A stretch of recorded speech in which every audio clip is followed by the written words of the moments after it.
Welcome back to ABC-7 at 4. I'm Mark Ross. November is Pancreatic Cancer Awareness Month. So what is the pancreas and what does it do? ABC-7 medical contributor Dr. Ogechika Alozie with Sunset West Health has the answers. All right, Doc, first of all, where is the pancreas? It's somewhere around here. I don't know if they can pan the camera, but the pancreas is an organ that's in your abdomen.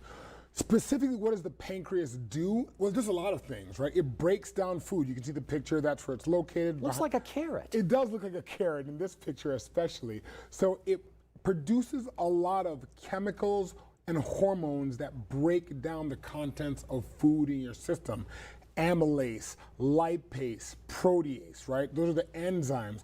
On the hormone side, we talk about this all the time, diabetes, right? So you see it right there, insulin, glucagon. And so to make it simple, I like this cartoon. The pancreas essentially produces insulin and assists blood sugar control, as well as breaking down things, enzymatic digestion of food in your body. And like any other organ in the body, the pancreas can be susceptible to cancer. Absolutely. So a lot of facts here. I'm not going to worry about the first two. There's sort of epi stuff.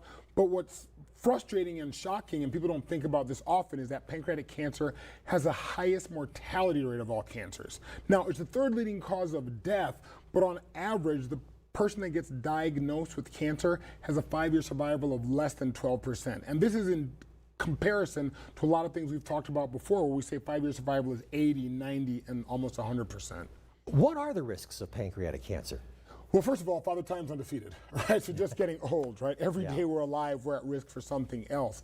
If you've ever had pancreatitis, you may say, well, Dr. Alozie, what causes pancreatitis? Alcohol is the #1 cause of pancreatitis, lipid or cholesterol, and because of that, obesity, right? So if you're overweight. Diabetes, we talked about, smoking is a cause of everything. And unfortunately, some people just hit that unlucky lottery and family history. What symptoms would a person experience with this? You know, the biggest thing is this, a lot of non-specific symptoms. If you ever have yellowness of your eyes that comes on unexpectedly, that's an immediate visit to your physician, right? I think that's important. A lot of the other stuff, the stomach pain, the back pain, it may have been exercise, it may have been bad food that you ate. But again, I think it's important for people to understand their bodies. And so a lot of times when people come to me and say, hey, I really don't know what's going on, but something's different, take it seriously. How do you prevent pancreatic cancer? Is there a way to do that? The hardest thing about pancreatic cancer is there's not a screening test for it, right? So a lot in the news recently, I think you talked about it recently, is a company called Pronovo that does this whole body scan. It's about $2,500. There's a rush. Don't go do that, right? Because it's expensive and it can pick up things that you don't need to worry about. Try to be as healthy as possible. And that's really the take home here. All right. Let's talk about the local resources for pancreatic cancer patients here. Absolutely. So whether it's El Paso Gastroenterology, we talked about them last week with GERD, Rio Grande Cancer Foundation does a lot of work around there, and actually Texas Oncology does a lot of great work around oncology. Again, a lot of this is through your primary care provider. They will screen you and get you to them.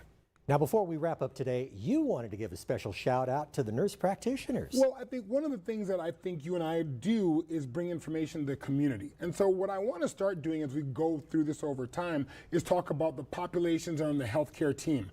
Healthcare is not like football where me as a physician, I'm the quarterback.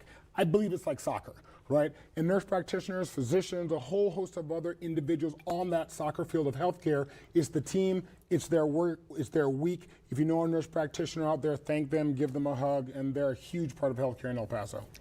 ABC-7 medical contributor Dr. Ogechika Alozie, thank you very much. Thank you, sir.